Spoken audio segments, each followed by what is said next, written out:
What a fantastic time of the year to be out in the garden. Hi, I'm Trevor Cochran. Welcome to the Garden Gurus. This is the last of our winter harvest. These are turnips. They have become incredibly trendy in restaurants in recent times after many years of being one of those vegetables that were out in the cold. We love them. I'm sure you will too. Now, on today's show, we've got a whole bunch of stuff coming up for you that you will love, shot all over Australia. Here's what's coming up on the show. This week, Bonnie shows you how to get the best out of your favourite citrus trees. Nigel shares his secrets to growing tomatoes this season. And Steve Wood will share the secrets to getting your veggies to power away this spring. Dig, dig, dig, dig, dig in the ground. I got my spade, I got my hoe, I got my rake, and I'm ready to go. As a commercial grower, I know the importance of feeding plants well and the role it plays in promoting strong, healthy growth. Often I'm asked by family and friends why their plants aren't doing so well. 9 out of 10 times, it comes down to the way we feed our plants. The great news is feeding plants safely and effectively has never been easier. And the secret lies in using controlled release fertilisers. They provide nutrition to plants gradually, allowing plants to feed on a daily basis over a period of months. PowerFeed has taken controlled release fertilisers to a whole new level by adding essential nutrients with seaweed and microbes. The seaweed boosts plant health while stimulating a strong root system. And the microbes, they assist in nutrient uptake while building a good soil structure. The PowerFeed controlled release range is available in specific formulas. All-purpose is suitable for a wide range of plants, including natives. It's a premium product that will boost growth and encourage flowering. Tomatoes and vegetables is designed for maximum yields, delivering more tomatoes and producing quality vegetables. Fruit and citrus ensures your fruit trees never go hungry, making growing your own healthy food at home a rewarding experience. Using PowerFeed controlled release fertiliser couldn't be easier. Simply apply to the soil and water in well. The granules will continue to release vital nutrients for up to 5 months. And combined with seaweed and microbes, what more could your garden ask for? This has to be one of the very best times of the year to get out and start pruning your plants. You see, if you get them into shape now, they're going to look fantastic right through the spring and well into the summer months. But here's a handy tip. If you've got pruners like this, your old secateurs are looking a little bit rusty, maybe the blades are a bit blunt, and this goes with things like head shears and loppers, you need to be sharpening the blades. Now, you can just get a simple little sharpening stone from your local hardware store, just run it across the edge of the blades just to make sure that they're nice and sharp and they don't crush the stems when you're going through and you're cutting your favourite plants. The other significant issue is dirty blades. If you prune sick or diseased plants with your secateurs and the sap and organic matter sticks to the blade, you can easily spread fungal diseases and viruses between your favourite plants. To keep your garden free of disease, it's worth grabbing a bottle of white spirits and dropping your secateur's blade first into the container with some in it. Now, with larger cutting tools like head shears, wiping the blades down should do the job. It's scary when you realise that so many of the pests and diseases and even weeds that we get in our gardens are introduced through plants we've bought in the nursery and then spread around with dirty secateurs and loppers. So cleaning your blades, maintaining these to a high standard, it'll save you money. Most importantly, it'll save your garden. Now's the time to start feeding your spring bulbs with the liquid fertiliser, as this will give them the energy that they need in a short period of time. And as the flowers come up in the spring, in the summer, they'll die back down and they'll go into that bulb, and that will feed the flowers for the following year. For more gardening inspiration, stay tuned after the break.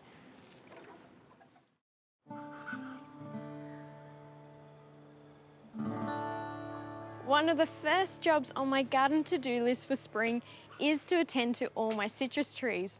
Now with winter behind us, goodbye, we can start working on all those important jobs to give our plants the best head start for the growing season.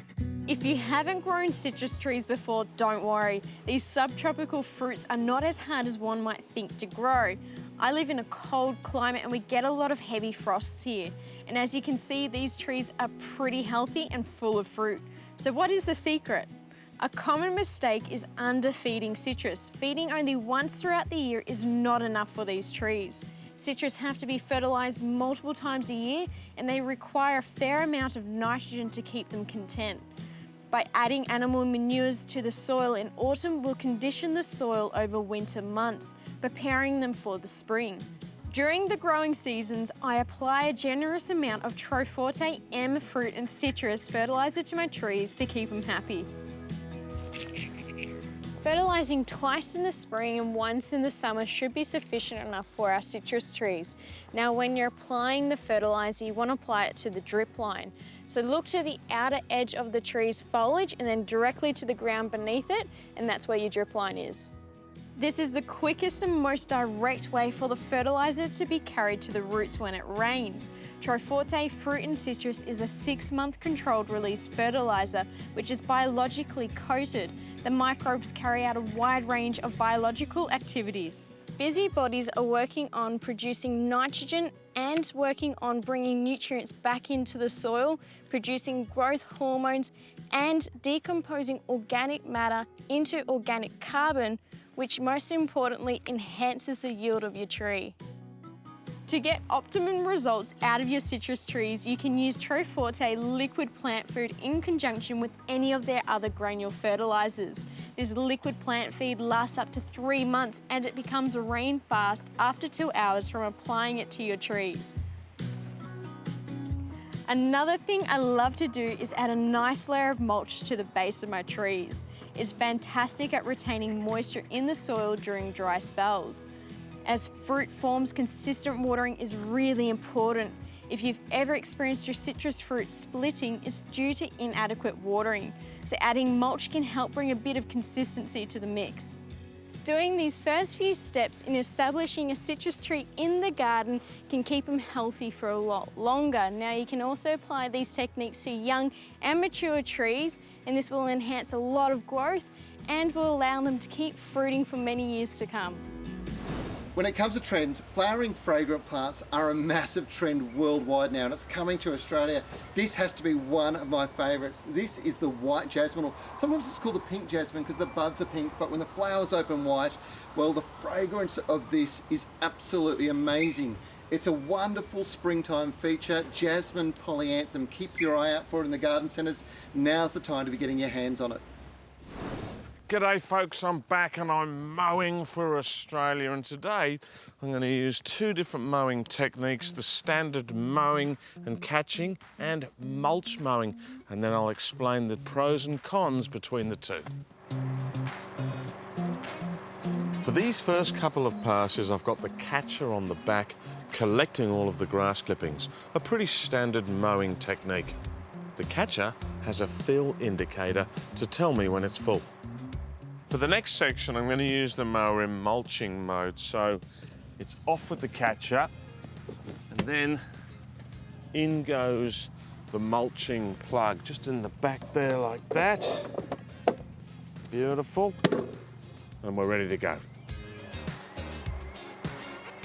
In mulching mode, the 4 blades finely chop up the clippings before throwing them onto the lawn, where they break down quickly, providing nutrients. They also give a protective, insulating layer for the soil that helps reduce water loss through evaporation, much the same as mulch on your garden beds. Mulch mowing is not advisable in very long grass because it clogs the mower and leaves too much waste. And neither is it a good idea to mulch mow if weed seeds are present because they'll get spread throughout the lawn, creating a nightmare. To keep the mower clean, simply attach a standard garden hose to the deck wash plug. Turn on the mower and it'll clean itself. So there you go, after one mow with the 2 different techniques, you can't see much difference, which I suppose is a good thing.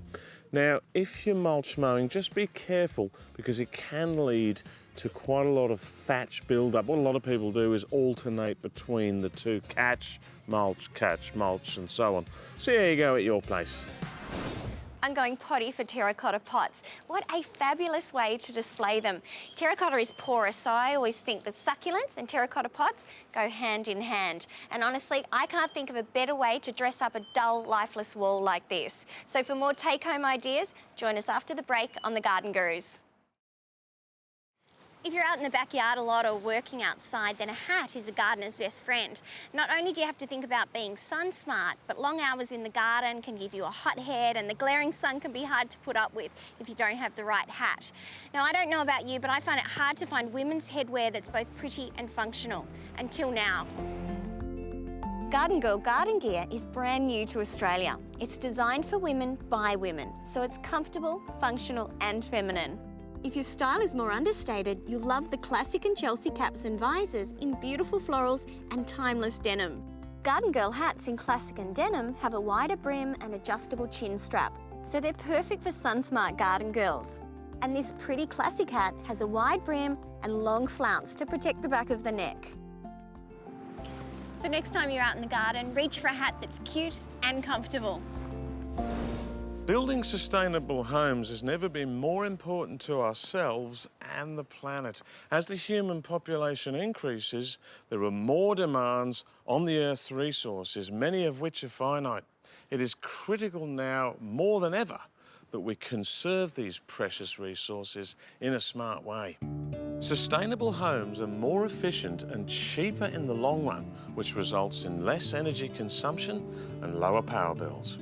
With an abundance of sun in Australia, solar power just makes total sense. Look up and there's the source beaming down its energy for free. It's time to harness the sun's power with solar. With as much as 25% of household energy going towards heating water, installing a solar hot water system that allows your water to be heated by the sun is a no-brainer. Another great way to harness the sun's energy is with a solar power system that converts light from the sun into electricity, greatly offsetting your electricity costs. In Australia, there are around 1.8 million solar power systems installed. Many of these are larger systems that can, at times, produce more power than a household consumes, which is then sent back to the grid, often for little financial return. This brought on the need for home batteries to enable you to store the excess solar energy for later use. This technology is becoming increasingly popular. New technology is constantly improving, and there is now a new smart storage option that comes in at about 1/3 of the cost of a battery. So if you've already got a solar power system or are considering installing one, you'll love the look of this amazing Australian innovation, Solar Heart Power Store. A Solar Heart Power Store is Australia's first solar smart electric water heater. Unlike conventional electric water heaters that are connected to the grid, a Solar Heart Power Store system is connected to your solar power system, so it can also store excess solar energy, but this time in the form of hot water. It does this by taking the excess solar power that you are not using in the home and uses it to heat your water gradually throughout the day rather than sending it back into the grid. To find out more about this exciting new product, contact Solar Heart and book your free on-site solar assessment today. There are so many beneficial plants in the garden, and when we think of herbs, we usually think of them for our own personal health purposes. But have you ever thought of a herb as a health tonic for your chooks? Well, there's one that's particularly good for chickens, and now's the time to be sharing it. Now, this is a fabulous shrub in its own right. It's called wormwood, and it's used as a wonderful contrast foliage plant, but it's also wonderful as an informal hedge. So if you plant a big line of them, they look great. In Europe, they use it to make the drink absinthe. Now, it is a really, really exotic drink. It gives you hallucinogens in some instances, and it's those qualities that actually make it so good for the chooks.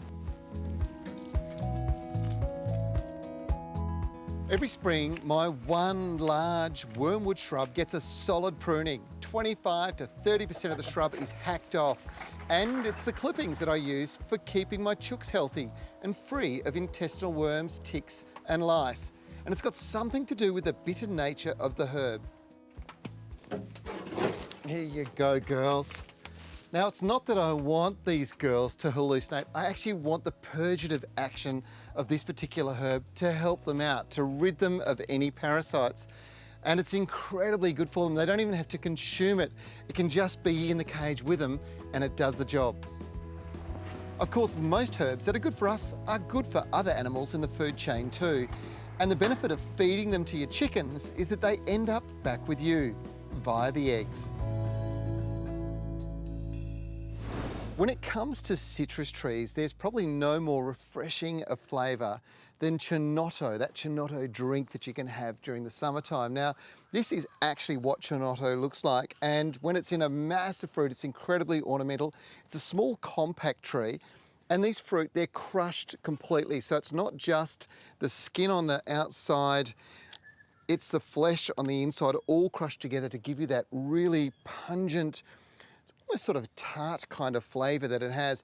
Now, of course, if you want this to drink during the summer months, the best thing to do is to harvest it now, juice it, freeze the juice, and then use the concentrate mixed with water or with a sparkling mineral water as a refreshing summer drink. It's a really wonderful small tree to grow at home.